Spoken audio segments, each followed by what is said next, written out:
dengan SDM-SDM yang berkualitas. Ketiga baca pres, pada kesempatan yang pertama adalah Bapak Ganjar Pranowo yang nanti akan menyampaikan kurang lebih 20 menit berkaitan dengan tema membangun Indonesia dari Timur. Ini memang sengaja acara Silaknas diadakan di Makassar sebagai representasi dari Indonesia Timur. Dan kita tahu bahwa memang ada tantangan-tantangan besar yang masih kita hadapi untuk terus memeratakan pembangunan yang ada di Indonesia ini.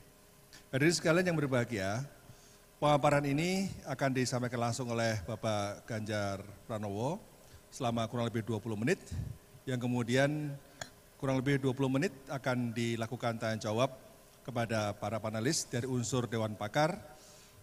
Yang pertama nanti Bapak Ilham Habibie, yang nanti akan menyampaikan pertanyaan. Kemudian yang kedua adalah bisa hadir untuk berbagi cerita. Kalau saya bertemu dengan komunitas, sebenarnya saya kepingin lebih banyak ingin mendengarkan. Apa sebenarnya yang terjadi, dirasakan, dan bagaimana kemudian perubahan itu atau perbaikan itu mesti kita lakukan.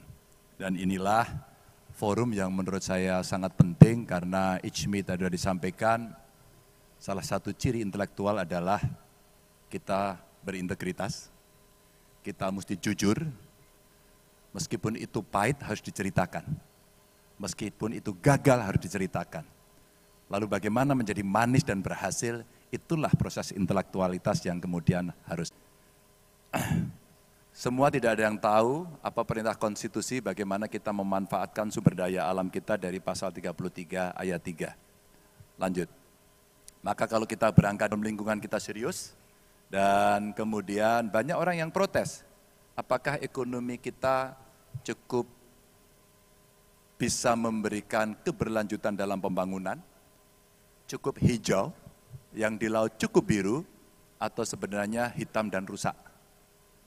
Kalau saya ketemu dengan anak muda, boleh dikelompokkan dia milenial, boleh dikelompokkan dia Gen Z, ternyata tingkat kepedulian mereka kepada isu lingkungan, isu demokrasi, isu hak asasi luar biasa. Dan ekspresinya pun kadang-kadang berbeda dengan apa yang kita bayangkan. Maka ketika kita bicara konsep-konsep besar, mereka hanya ingin mengatakan, apakah saya sebagai skaters bisa mendapatkan ruang?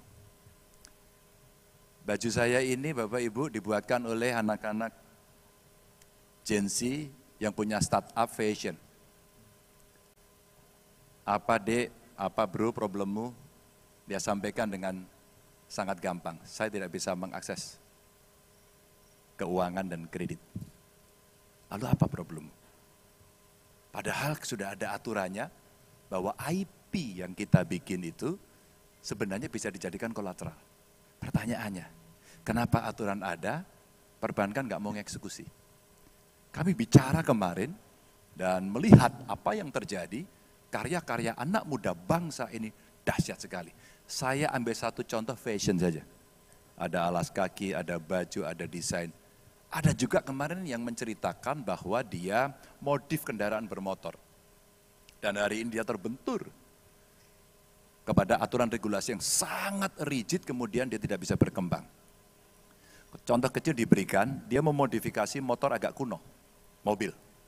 Mesinnya diganti, desainnya diganti, body kitsnya dibikin bagus banget, tapi tidak bisa dipakai, tidak bisa dijalankan.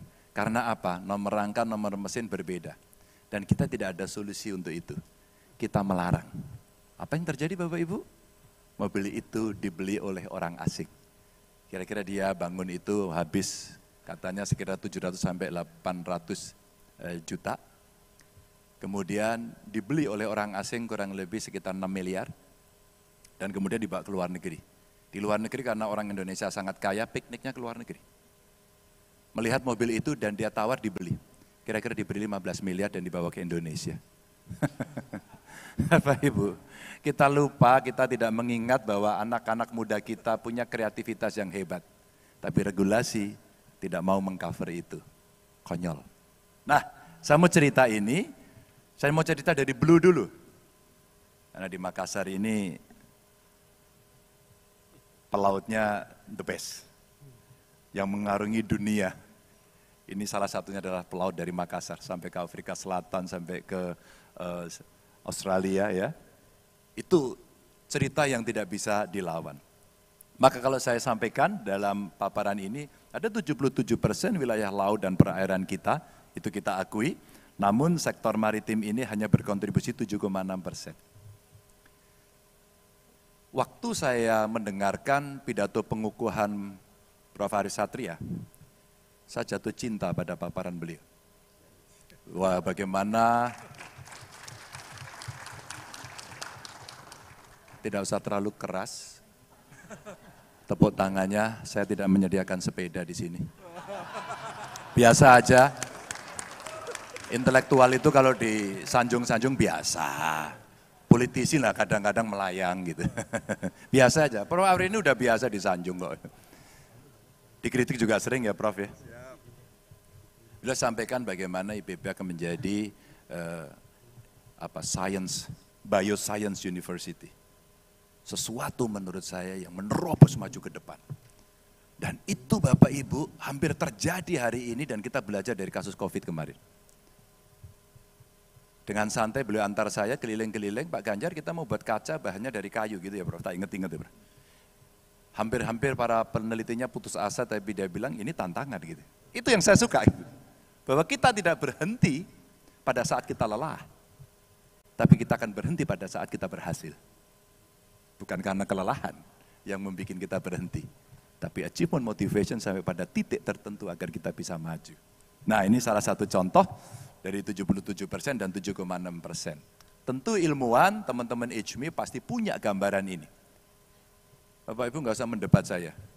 Yang saya butuhkan adalah apa kira-kira kontribusi HMI ketika nanti bertemu dengan 3 capres, dan yang pertama adalah saya, dan saya akan melamar Anda untuk terlibat dan memberikan itu kepada saya. Yang kedua, saya cerita saja, maaf dengan segala hormat saya. IUU, fishing, illegal, unregulated, unreported. Kita itu ranking 20 dari 152 negara. Padahal sebagian besar kita laut loh. Ini masa depan. Dan kemudian kalau kita lihat, yang miskin ada di pantai. Kayaknya kita harus mengaku bersama-sama. Yuk kita ngaku yuk. Kita tobat bersama-sama, kita salah. Mari. Gak usah berdebat, faktanya itu. Dan itu adalah data-data yang bisa kita tampilkan. Bapak Ibu, dari sekian yang kemudian mendapatkan kredit itu kurang lebih 8,25% NPL-nya dari mereka. Itu nilainya nggak terlalu banyak sih, 186. Saya kemarin mulai menghitung-hitung untuk membebaskan ini, write off. Tapi skimnya mesti disiapkan agar mereka bisa melaut dengan baik. Dia kemudian tidak dikendalikan oleh tengkulak, dan dia punya akses itu untuk menjadi sebuah nelayan yang hebat, yang kuat. Ini saya bercerita.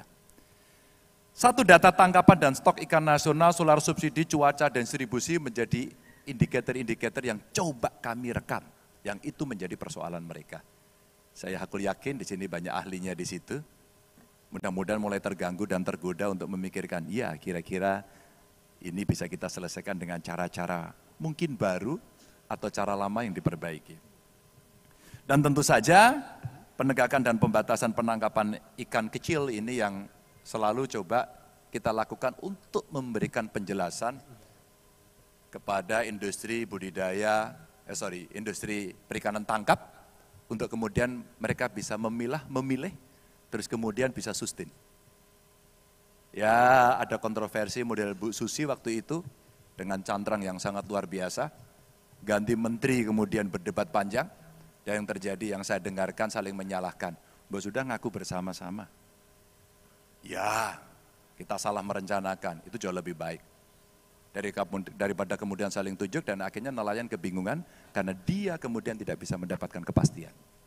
Saya ke Lampung kemarin, Pak Ganjar tolonglah, kenapa kami ngurus izin kapalnya sulit? Menyebalkan. Maka ini butuh troubleshooting untuk kita tembakkan agar kemudian bisa enggak ya negara ini mulai mereform yang kemudian ada indikatornya, ada KPI-nya, yang kemudian layanan yang mudah, murah, cepat, ini betul-betul bisa dilihat. Simpel saja, simpel saja. Dan izin kapal ini kemarin kemudian menjadi komplain para nelayan yang ada di Lampung. Lalu saya minta, bro, kasih ke saya hari ini, saya telepon menterinya hari ini. Besoknya saya ketemu Pak Menterinya, saya sampaikan, oh itu di provinsi, cilaka lagi. Cilaka lagi. Oke, kalau gitu nanti saya bicara dengan gubernurnya, kebetulan insya Allah saya kenal dengan dia. Nah, ini bagaimana menyelesaikan problem-problem yang dia. Dari sini juga, ekosistem pantai dan laut Indonesia itu menyerap kurang lebih 70% karbon dunia. Saya kira dalam keketuaan kita di ASEAN umpama, kemarin sempat di G20 umpama, sebenarnya isu ini minimal di ASEAN saja sudah bisa kita kembangkan. Bapak Ibu, kita butuh diplomat handal. Kita butuh ilmuwan seperti yang ada di ICMI untuk memberikan masukan. Agar kemudian bisa diformulasikan menjadi sebuah keputusan. Terbayangkan? Kalau kemudian carbon trading ini betul-betul kita bisa lakukan, rasanya yang mengatakan lahan saya, laut saya tidak bisa kita eksploitasi karena berbagai regulasi, coba kalau kemudian kita konservasi, tapi punya nilai. Salah satunya apa? Carbon trading. Dan maaf, ini belum ada blueprint untuk blue carbon credit. Perdebatannya masih cukup panjang. Besok di COP yang ada di Uni Emirat Arab, saya kira akan banyak negara saling menagih. Apakah kita serius menjalankan ekonomi hijau, ekonomi biru yang akan berjalan. Lahan gambut kita punya, mangrove kita punya, dan pilihan politiknya adalah yang mana boleh kita konservasi dan wajib, dan yang mana kemudian boleh kita eksploitasi. Jangan sampai salah lagi, datanya sudah ada. Dan kalau ini kita lakukan Bapak Ibu, potensi dari blue carbon credit itu pernah ada yang menghitung ya, dari SIDES ini 2021, 3.540 triliun. Wow, wow. Kalau angka ini betul-betul kita bisa mulai siapkan dengan baik, rasa-rasanya nanti di akhir saya sampaikan APBN kita tidak cukup dengan 3.000 triliun. Mesti ada peningkatan yang progresif. Dari ICMI yang ekonom, yang ahli penerimaan negara, yang ahli pendapatan, kami sangat-sangat senang kalau bisa mendapatkan itu dari Bapak Ibu. Dan tentu peningkatan kemudahan dan konektivitas akses objek wisata dari si Blue, wisata konservasi dan kearifan lokal. Sehingga ada satu cerita, apakah di remote-remote area dengan pemandangan destinasi yang indah itu harus dimodernisasi dengan segala teknologi dan pembangunan yang beton full. Saya di Bali kemarin menyampaikan, Pak saya di Karangasem Pak, kami nggak suka beton. Tapi kalau kami buat yang tradisional nggak laku. Bukan nggak laku, mungkin secara manajerial kurang, secara promosi kurang. Karena banyak turis ingin membeli destinasi judulnya membeli sepi, membeli kesunyian. Bahkan yang tidak ada listrik pun sekarang dicari, yang tidak perlu televisi.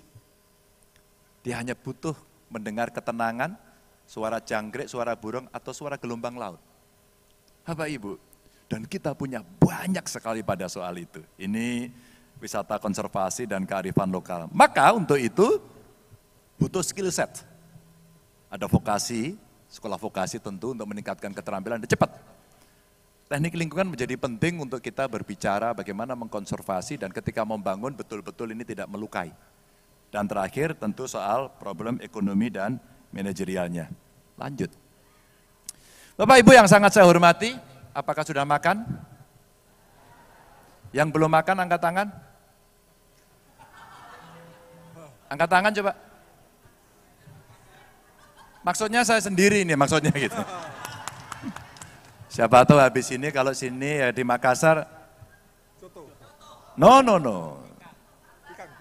Makang ikang. Makang ikang. Tuh kan saya jadi lupa ini, gara-gara makang ikang gitu ya. Bapak Ibu, karena ini ICMI maka kita sudah diingatkan kok, yang bikin kerusakan itu kita. Dan kita adalah pemerintah, dan kita adalah para pelaku, dan kita adalah yang menyemakati. Maka mitigasinya seperti apa agar tidak rusak, dan diingatkan kita. Sudah diingatkan. Kerusakan itu karena kita. Maka betapa pentingnya membuat proses kebijakan yang meminimalisasi, bukan menghilangkan loh ya, meminimalisasi kerusakan yang ada. Lanjut. Bapak Ibu yang sangat saya hormati, saya mencoba membanding-bandingkan dengan tim saya, coba dihitung dong, diukur dong. Angka-angkanya kira-kira berapa? Kalaulah kemudian kita akan mencegah, mengurangi, dan memperbaiki kerusakan lingkungan, kira-kira kita butuh duit 1.371 triliun. 17,8 triliunnya ini, kalau kita lihat, ada tanggungan BPJS. Apa hubungannya? Bapak Ibu, beberapa waktu lalu kita digegerkan di Jakarta karena penyakit ISPA. Siapa yang mencemari? Mobil menjadi tertuduh. Siapa yang mencemari? Industri yang berbahan bakar fosil menjadi tertuduh. Dan kemudian apa? Orang batu-batu, orang marah-marah, tertuduh lagi ada kerusakan lingkungan dan kemudian kesehatan. Ini contoh saja. Kalau kita buat modeling sebelah kanan ini, model pencapaian atau persentase energi baru terbarukan atau EBT, air, geothermal, matahari, angin, macam-macam lah yang bisa kita lakukan. Ini kita punya potensi. Kami coba cari dari SDM itu, Sulawesi Barat itu punya potensi yang cukup tinggi. Ada dari Sulawesi Barat? Ada? Oke. Sudah makan? Sudah ya. Kenapa angkat tangannya pelan-pelan? Ya, oke. Sulawesi Selatan, oh ini paling banyak pasti. Sulawesi Selatan, ini ada 27,6%. Gorontalo, hadir. Jagungnya masih ada Bu sana. Banyak. Ibu kayak malu-malu. Sebenarnya di Gorontalo jagungnya banyak enggak Bu? Oke, banyak mana Bu dari Jawa Timur dan Jawa Tengah? Oke, tapi Gorontalo itu dengan jagung waktu itu kemudian menginspirasi yang lain. Akhirnya, oh sebenarnya kita bisa kerjakan gitu ya. Maluku ada Maluku? Maluku? Itu dari Maluku? Oh luar biasa, ada 33%. Kalau kita investasi untuk transisi energi, kira-kira butuh 1.300 triliun. Mau pilih yang mana? Kiri atau kanan? Ini angka-angka yang diperbandingkan. Jangka panjangnya kita butuh investasi tinggi dan dunia akan lebih baik. Atau kita menggunakan yang ada dan kemudian punya dampak yang lain. Bapak Ibu, ini ikhtiar kita untuk mencari pilihan-pilihan kebijakan yang baik.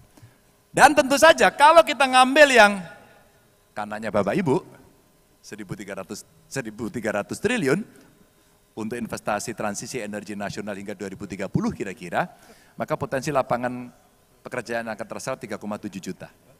Sekali lagi, skill setnya ada teknik lingkungan, pangan, data science, terus kemudian material yang bisa di-recycle. Ini isu lingkungan yang ada. Ekonomi sirkular nanti akan berjalan. Saya di Lampung kemarin ditunjukin di pabrik nanas. Itu bagus sekali. No waste itu.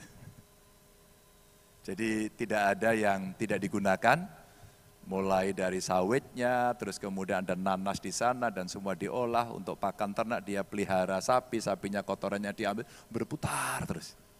Ini yang terjadi. Lanjut. Maka Bapak Ibu yang sangat saya hormati, kita akan beranjak pada berikutnya. Itu problem kira-kira kalau kita ingin membangun dengan dua isu, ekonomi hijau dan ekonomi biru. Tapi kita butuh manusia unggul Bapak Ibu. Semua bicara bonus demografi, rasanya kita merasa, dapat kita. Bonus demografi, unggul, hebat, produktif. Itu kalau terjadi dan sistem pendidikannya benar. Kalau tidak maka akan menjadi malapetaka demografi. Contohnya ada di beberapa negara seperti Amerika Latin dan sebagainya. Kita ingin melihat suksesnya Jepang, Korea, kalau di Asia dan Tiongkok saya kira. Yang memanfaatkan bonus demografi itu. Maka Bapak Ibu, yang di atas itu ada persoalan, yang di bawah kira-kira solusinya. 35,3% dari NTT, ada dari NTT yang hadir? Mohon maaf, nggak ada ya. Ini dari NTT ini memiliki prevalensi stunting cukup tinggi, 35,3%. Papua memiliki AKI tertinggi, angka kematian ibu melahirkan, dan ini kira-kira 565 kematian per 1.000 kelahiran yang hidup. Saya belajar ini kira-kira 10 tahun menjadi eksekutif, menjadi gubernur, betapa pentingnya AKI AKB. Data untuk kita lihat. dan bagaimana kita mencegahnya. Angka kematian ibu melahirkan dan angka kematian balita. Dulu, indeks itu tidak terlalu saya perhatikan, jujur sih. Ternyata setelah kita bicara mau SDM yang bagus, kalau ini tidak ditangani, tidak bisa. Beberapa perguruan tinggi besar sudah punya banyak sekali riset. Para peneliti sudah mengundang kami untuk diskusi. Dan ternyata risetnya luar biasa. Pertanyaannya, itu disimpan di perpustakaan atau kita hilirisasi? Lanjut, Maaf. maka ada. Waktunya sedikit lagi, Pak. Oke, 20% prevalensi stunting mesti kita turunkan dan aki AKB-nya mesti kita turunkan. Manusia unggulnya, ini kalau Indonesia Timur hanya 55 perguruan tinggi yang terakreditasi unggul. Ini perhatian soal pendidikan. Maka kita butuh untuk menggandakan anggaran yang lebih banyak agar minimal problem kemiskinan kita selesaikan. Satu keluarga miskin kita dorong yuk, ada satu sarjana yang kita harapkan bisa merubah. Ya. 10 provinsi dengan persentase penduduk miskin masih didominasi oleh Indonesia Timur, maka penting kita memberikan skill kepada mereka agar cepat kerja. Ada BLK komunitas tiap desa, penyuluhan SDM terlatih pada sentra-sentra industri, dan nanti di ujungnya kita mesti perhatian sama lansia kita. Ya kan? 20% lansia memiliki akses bantuan sosial, 11% lansia di bawah garis kemiskinan, dan mereka mesti kita jamin kesehatannya, simplifikasi layanan sampai jaminan hari tua agar mereka hidup bahagia. Hidup bahagia. Saya melihat video, testimoni, dan filmnya Habibie, ini ada putranya soalnya. Luar biasa. Keluarga ini menjadi keluarga idola dan idaman. Tapi nilai-nilai spiritualitas yang diberikan mengajarkan kepada kita untuk menjadi arif. Begitu ya Pak Arif? Lanjut. Maka yang ini akan menjadi catatan-catatan buruk TPPO di depan mata kita. Saya pernah menangani ini dan ini teman-teman dari Indonesia Timur, dari NTT. Trafficking, aduh luar biasa. Karena satu tidak punya pendidikan, tidak ada lapangan kerja dan mereka harus pergi meninggalkan tempatnya. Maka penegakan aturan yang tidak kompromi nggak bisa. Juga ada sih jejaring-jejaring yang dia mainkan, termasuk nanti tidak hanya soal itu, tapi soal masuk dalam jebakan bisnis-bisnis perjudian. Saya pernah bekerja sama untuk mengeluarkan mereka yang dijebak dalam bisnis online yang ada di Kamboja. Alhamdulillah semua bisa pulang. Dan terakhir Bapak Ibu, next, lanjut. Maka kalau kita melihat, saya masih pengen yang punya ahli, APBN kita harus tinggi. Kita harus menjadi negara kaya karena negara ini memang kaya. Bagaimana caranya? Inilah teknik metode yang kemudian secara ilmu pengetahuan mesti kita sampaikan. Yang kedua, agenda reformasi kita yang masih ditunggu-tunggu dan sampai hari ini masih menjadi kritik publik adalah KKN. Korupsi, kolusi, dan nepotisme. Maka digitalisasi sistem pemerintahan menjadi sebuah keharusan, karena disitulah kemudian orang bertemu orang akan dikurangi, meskipun kita jago menyiasati, saya mengingatkan. Dan tentu terakhir, satu data Indonesia sangat kita butuhkan untuk membuat perencanaan di sektor manapun, Maka siapa yang akan melaksanakan untuk membantu nanti mesti ada KPI based kabinet yang transparan. Jadi kalau menteri mau melaksanakan Anda buruk di mata rakyat, rasanya Anda harus berhenti dengan baik-baik agar bisa digantikan oleh orang yang mumpuni. Wassalamualaikum warahmatullahi wabarakatuh. Waalaikumsalam warahmatullahi wabarakatuh. Terima kasih Pak Ganjar Pranowo sudah menyampaikan paparan visi misi. Boleh, monggo. Selanjutnya kami silakan kepada Bapak Ilham Habibie sebagai Ketua Dewan Pakar untuk memberikan tanggapan dan pertanyaan selama maksimal 1 menit. Pak.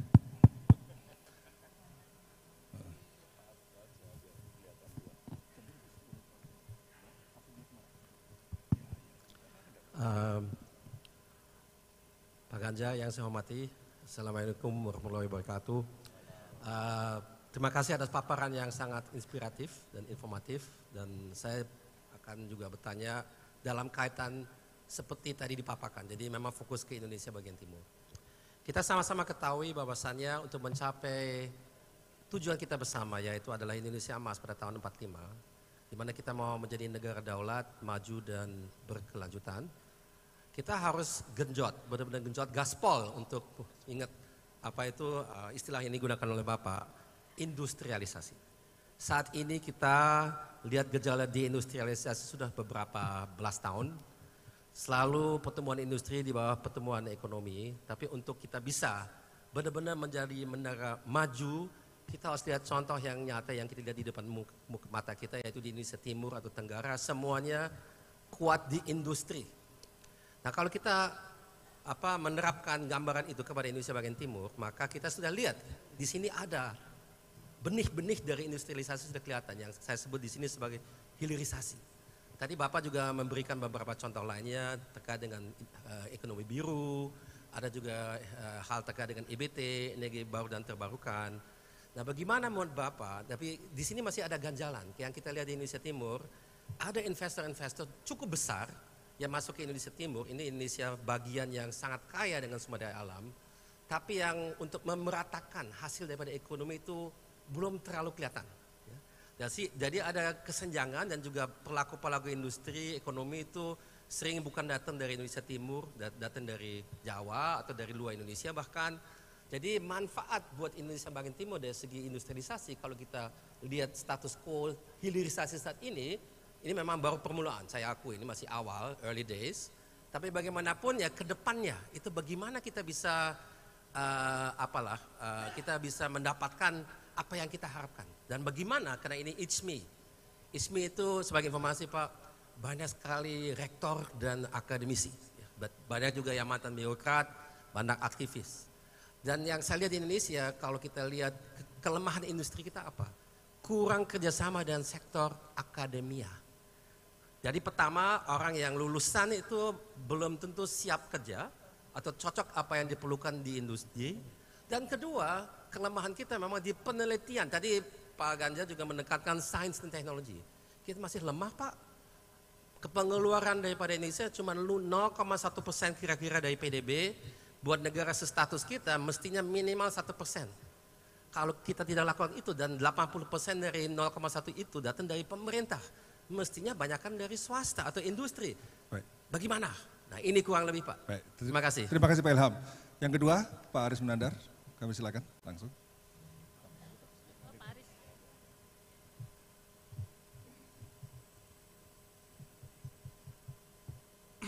Assalamualaikum warahmatullahi wabarakatuh. Pak Ganjar yang saya hormati, Timur ini rasa-rasanya selama ini masih belum cukup baik dalam ukuran pendidikan kita. Paling tidak pada 3 isu utama. Pertama, akses atau pemerataan. Timur ini rata-rata penduduknya masih belum cukup banyak. Kira-kira baru 50% yang mengakses pendidikan sekolah menengah. Perguruan tinggi apalagi mungkin masih 30%. Bukan karena salahnya penduduk kawasan timur, tapi ada problem geografi. Pulau-pulau yang terpencil-pencil. Kalau satu pulau isinya cuma 5, tidak mungkin dibangun SMA di sana. Dan apalagi perguruan tinggi. Dan itu menjadi satu masalah yang harus kita agendakan. Yang kedua, soal kualitas. Saya kira tadi disebut NTT itu bukan cuma persoalan stunting, tapi juga persoalan kualitas. Dan makin ke timur kita bisa menemukan bahwa makin sulit aksesnya anak-anak kita untuk bisa bersaing ke perguruan tinggi maju di kawasan barat. Karena kalau tidak ada afirmasi, mereka akan sangat sulit untuk mengikuti masuk dengan cara biasa melalui tes-tes. Nah, problem yang ketiga adalah akreditasi. Makin ke timur, akreditasi sekolah kita makin nyunsep ke bawah. Pak Ganjar mengatakan 5 perguruan tinggi itu perguruan tinggi Pak, unggul. Kawasan timur sedikit. Tapi kalau sekolah Pak, yang belum terakreditasi masih banyak Pak. Dan itu problem yang terus menerus bertahun-tahun yang kita hadapi. Kapan ini bisa? Untuk akreditasi, dalam pengertian akreditasi itu untuk memenuhi standar minimal pendidikan saja mereka belum bisa, apalagi mau terakreditasi unggul. Terima kasih. Assalamualaikum warahmatullahi wabarakatuh. Assalamualaikum. Yang terakhir Pak Tengku Ahmad Sani, kami silakan.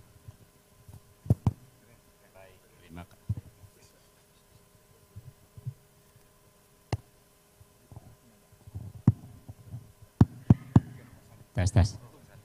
Baik. Assalamualaikum warahmatullahi wabarakatuh.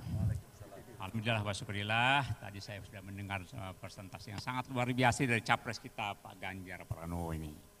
Nah begini Pak Ganjar, tadi sudah bicara tentang green economy dan blue economy. Nah, tapi jangan lupa Pak Ganjar, begitu saya mendengar Indonesia bagian timur, di kepala saya itu, Indonesia Timur memiliki harta karun yang luar biasa, tidak ada tandingan di dunia. 52% biji logam murni itu ada di jalur gini. Papua New Guinea, di jalur tengah tuh. Freeport itu punya, Greenbelt-nya, Esbor, mineral, Esbor itu. Sampai terus berpengkol di Pulau Seram, tembus ke Sulawesi Selatan dan tembus di Gorontalo. Itu terbagi dua tektonik sistem, itu berdasarkan plate tectonic theory.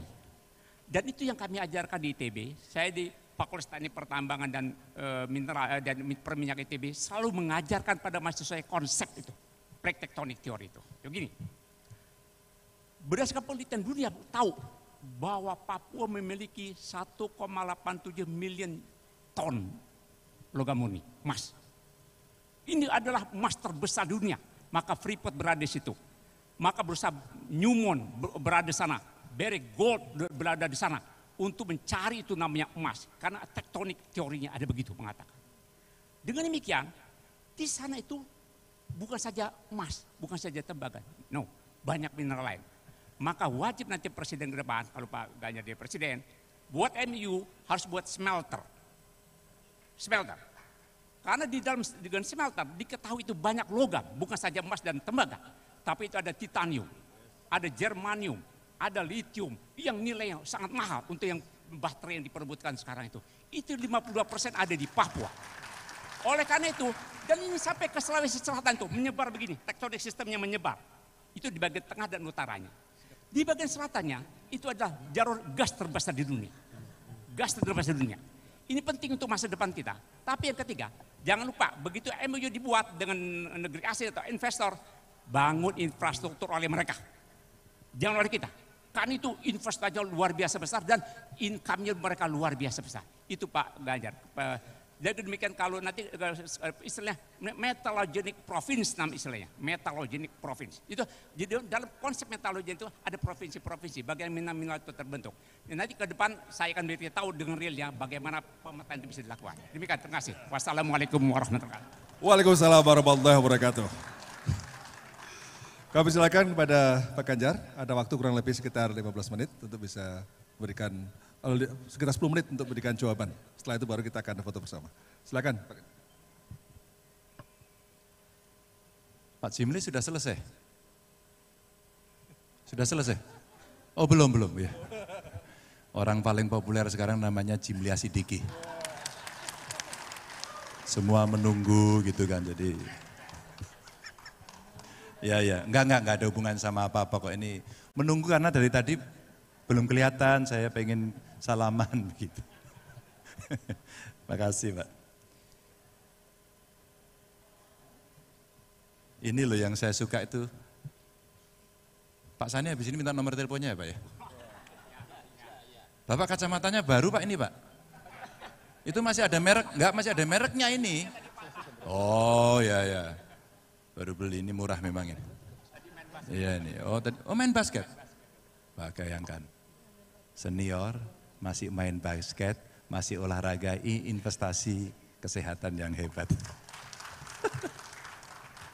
Sudah Pak, ini yang saya tunggu dari IJMI. Maka jangan mendebat saya Pak, kasih masukan saya. Udah dapat satu ini. Oke ya Pak ya, detail ya Pak ya. Oh kita ijab kabul dulu Pak. Dapat satu. Hah? Kalau saya dapat orang baik, orang pinter, tidak saya lamar dari tim sukses, saya yang bego. Mana bisa saya menjelaskan tadi soal plate tectonic theory? Gimana? Saya pas pelajaran ini dulu nggak masuk kok. Lagi menengok nenek. Itu jadi sekarang ada teori ini yang kemudian ada 3 harta karun tadi. Waduh, makasih Pak Sani. Allah itu kalau masih mau kasih rezeki selalu ada saja caranya. Kalau saya nggak kesini nggak dapat rezeki ini. Siap-siap ya Bapak Ibu. Pak Ilham terima kasih. Industrialisasi, perlu investasi tapi juga perlu pemerataan. Dan saya sepakat Pak, hilirisasi ini baru permulaan dan kita lagi terkaget-kaget. Padahal menurut saya hilirisasi tidak hanya cerita mineral. Bagaimana hilirisasi di dunia pertanian dan perkebunan kita. Pak, tolong Pak jangan tepuk tangan Pak. Saya kan udah bilang nggak dapat sepeda. Nanti Bapak berharap-harap. Dapat mobil ya? Yang kedua, Pak Ilham sampaikan dan saya pernah diundang di Kompas dengan para capres oleh para peneliti. Maka tadi saya singgung sedikit. Butuh 1% dari PDB untuk riset. Setuju saya. Saya tuliskan, mudah-mudahan ada di sini sih. Bisa ditampilkan tadi. Tapi itu pun sebenarnya bisa kita kembangkan dengan memberikan model-model penugasan. Kalau ini jenisnya petugas negara, bukan yang lain. Ya. Jangan tanya itu ya. Kenapa kita tugaskan? Karena problem yang kita munculkan pada hari ini adalah hal-hal yang sebenarnya kita tahu. Tapi kenapa kita tidak kerjakan? Yang saya bayangkan betul. Ada industri, ada akademisi, dan ada pemerintah. Saya pemakan beras. Ini kalau sudah senior-senior umurnya, mohon maaf dengan segala hormat ya, para kakek-kakek. Sekarang sudah makan porang. Dan mana-mana bawa tentengan porang, karena dia sudah pengen gulanya nggak tambah. Maka ada pemakan porang. Ada beras analog, ketela sama jagung. Dibikin beras analog, mata kita ditipu, cara nipunya dengan dibikin bentuknya seperti beras. Teknologi. Mau di Unhas, mau di IPB, mau di UGM yang punya pertanian hebat-hebat itu bisa melakukan. Belum yang swasta. Maka kalau itu kita berikan penugasan, harapan kita, Pak Ilham, beberapa PR yang mesti kita kebut ini, kita kasih ukuran. Saya mau urusan beras ini kita selesai. Kita panggil HMI, kita panggil akademisi, kita panggil perusahaan, duduk di depan presiden. Saya mau 2 tahun selesai. Karena ini tanaman semusim yang cukup 3 bulan. IPB kalau Anda saya tugaskan, Anda butuh duit berapa?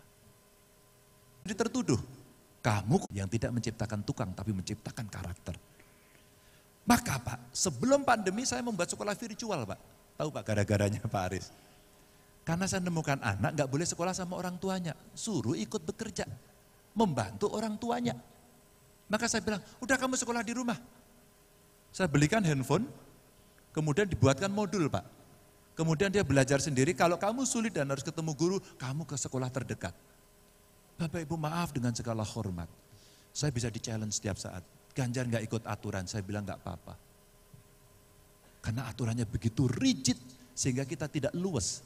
Sedangkan posisi kita itu sangat beda. Maka kebijakan yang saya ambil harus asimetris. Jangan diseragamkan terus. Maka kebicara Indonesia Timur, Indonesia Tengah, Indonesia Barat nanti akan timpang dan menimbulkan kecemburuan. Itu akan mengganggu nilai persatuan Indonesia. Ini. Maka kemudian perlu pemerataan, tadi perlu kualitas, termasuk kuantitas Pak. Tindakan yang bisa kita lakukan adalah afirmasi. Afirmasi macam-macam Pak. Saya membayangkan anak-anak kita di Papua, ternyata ketika kita treatment dengan sains, dia bisa tinggi. Tapi jangan lupa, di antara mereka juga ada punya talenta menyanyi. Top. Main bola.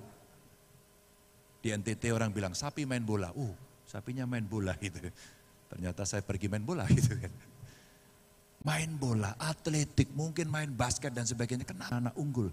Maka sekolah sepak bolanya ya di Papua, di NTT, di Ambon, di Makassar. Tadi malam kita buat lomba tarkam Bali sama Makassar, menang Bali sih tadi malam. Artinya apa Bapak Ibu? Kita punya anak-anak hebat, tapi bagaimana membuat afirmasi ini Pak? Maka kebijakannya harus asimetris dan prioritasnya harus ada di sana. Enggak boleh meri, enggak boleh iri. Itu yang terjadi. Dan Pak Sani terakhir ingin saya sampaikan tadi, harus membuat smelter, benar Pak. Saya ini bareng beliau pernah di DPR, beliau juga waktu itu. Kita pernah bareng ya, kita bertiga. Oh berempat itu ujungnya satu dapil sama saya Mas Priyo nih. Ini satu dapil sama saya terus pergi dia. Karena dia bersaing sama Bambang Susatyo itu sebenarnya. Saya buka rahasianya aja. Saya buka rahasianya gak apa-apa. Udah. Tapi pindah partai dia sekarang. Harus bertahan. Ya kita pernah satu komisi. Nah yang menarik yang ingin saya ceritakan waktu itu Pak, kita bicara smelter Pak. Semua rekomendasinya apa? Enggak, smelter itu rugi, smelter itu percuma, ini mahal. Dan akhirnya enggak terjadi Pak. Setuju ya Pak? Sip. Awas Pak Sani kalau enggak ngasih nomor telepon. Habis ini Pak Sani saya bikin tidak bisa tidur. Karena apa? Saya lagi menghitung ini Pak. Maka, jadi menteri nanti dulu lah Bu. Enggak Ibu janji dulu menangkan saya enggak? Mau jadi menteri saya kok nggak menangkan saya, jadi apa? Ya kan Ibu bilang Pak Sani tapi Ibu diem aja dukung sana ya gimana? Ini biar ini Pak, politisi itu kita omongin. Biar disaksikan oleh semuanya. Ya tahu Bu? Ini kelihatan kita. Nah dari situ Pak, suka tidak suka smelter harus dibuat dan saya sepakat. Kenapa mineral kita, ini yang ngomong muridnya Bapak Pak. Gak usah saya sebut namanya nanti dia malu Pak. Karena dia bilang, itu guru saya Pak gitu. Dari ITB. Pak Ganjar, ketika tanah ini dikirim. Ya, apa kemarin yang Pak Jokowi tahan, nikel ya. Pak Ganjar di dalamnya itu tidak hanya nikel Pak. Banyak Pak. Ini yang ngamini Pak Sani loh bukan saya. Berarti keliru ya Pak ini ya Pak. Pak ngomongin Pak yang keliru yang keras Pak. Maksud saya ilmu pengetahuan kemudian menjelaskan ada berapa mineral yang dibutuhkan dari semua yang ada di sana, berapa konsentrat yang ada di sana. Betul ya Pak ya? Justru itu added value-nya tinggi. Bapak jadi kompor lagi malah tambah keras ini Pak. Wah saya nanti ceritanya lebih keras lagi kalau gini. Dapat ini ilmunya. Nah kalau itu kemudian terjadi Bapak Ibu dan betul. Ini adalah riset, ini adalah data. Maka kemudian ketika membacanya benar, risetnya benar, kita punya kepercayaan diri untuk berdikari. Libatkanlah orang-orang ahli ini untuk datang. Terakhir Bapak Ibu, saya menyampaikan terima kasih. Saya sudah datang, maka lunaslah tugas saya, tunai semuanya untuk bisa hadir. Tolong jangan tepuk tangan lagi. Karena sudah datang, Bapak Ibu harus menyampaikan terima kasih kepada saya karena saya sudah datang. Oke? Masih 1-0. Bapak Ibu menang 1-0. Tapi Bapak Ibu utang kepada saya. Oke? Hutang Bapak Ibu yang harus dibayar adalah tolong beberapa poin penting yang tadi diwakili oleh 3 penanya hebat ini di-extend pada beberapa persoalan bangsa. Saya pingin it's me please kalau bisa dalam waktu 1-2 minggu ini ada ukurannya. Membuatkan konsep, ada sedikit simulasi yang memungkinkan, kirimlah kepada saya karena itu akan berarti untuk bangsa dan negara. Mohon maaf kalau ada kekurangan. Assalamualaikum warahmatullahi wabarakatuh. Waalaikumsalam warahmatullahi wabarakatuh. Terima kasih kepada Bapak Ganjar Pranowo atas presentasinya dan dialognya yang sangat menarik. Dan insya Allah IJMI pada hari ulang tahun tanggal 7 Desember Pak Ganjar, kita ingin mengundang para capres-cawapres pada hadir pada ulang tahun IJMI 7 Desember. Dan kemudian pada saat itu kami akan menyerahkan pikiran-pikiran holistik tentang Indonesia ke depan. Sekali lagi kita beri aplaus kepada Pak Ganjar Pranowo. Sekali lagi terima kasih Pak Ganjar. Dengan demikian sidang pleno pemaparan capres, pemaparan visi misi capres dengan ini saya nyatakan ditutup.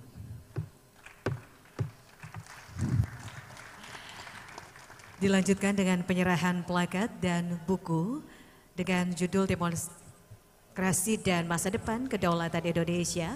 Buku ini merupakan kumpulan tulisan 40 pakar IJMI Orwil Sulawesi Selatan dan akan diserahkan oleh Pengurus ISMI Orwil Sulawesi Selatan dalam hal ini diwakili oleh Sekretaris Ibu Profesor Farida Batingi dan didampingi oleh Wakil Ketua Dr. Andi Tamsil.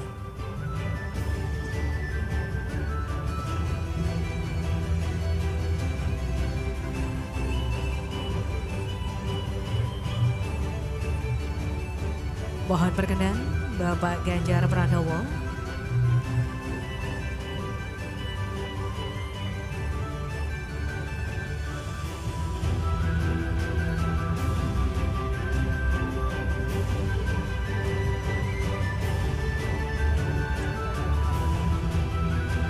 Berikut adalah penyerahan plakat dan dilanjutkan penyerahan buku dengan judul Demokrasi dan Masa Depan Kedaulatan Indonesia. Merupakan buku tulisan 40 pakar ISMI Orwil Sulawesi Selatan. Dilanjutkan dengan sesi foto bersama. Kami ucapkan pula terima kasih kepada Bapak Ganjar Pranowo yang telah hadir pada kesempatan siang hari ini. Kami persilakan kepada media untuk mengambil gambar selama 3 menit.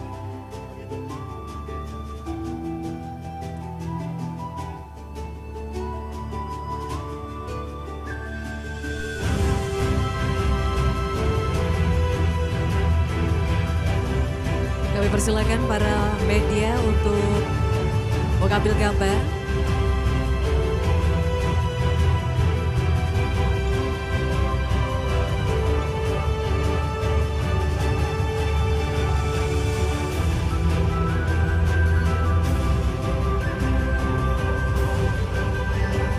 Mohon izin Bapak Ibu hadirin, kami mohon untuk berdiri di tempat masing-masing para peserta Silatnas ISMI 2023.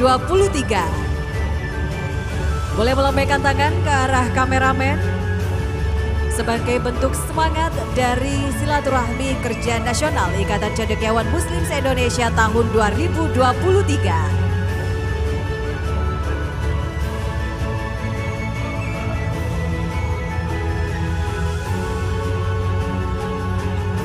Mohon untuk tidak meninggalkan ruangan Bapak Ibu hadirin sekalian. Dan kami ucapkan terima kasih kepada calon Presiden Republik Indonesia Bapak Ganjar Pranowo. Dan selanjutnya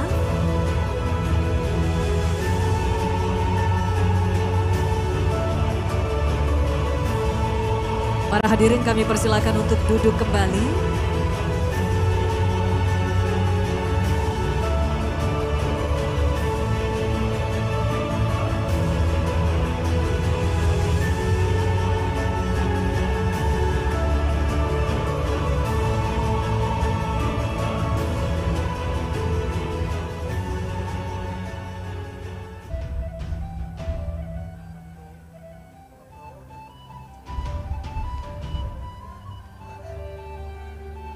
Baik, kami persilakan para hadirin, para peserta Silatnas untuk kembali ke tempat semula.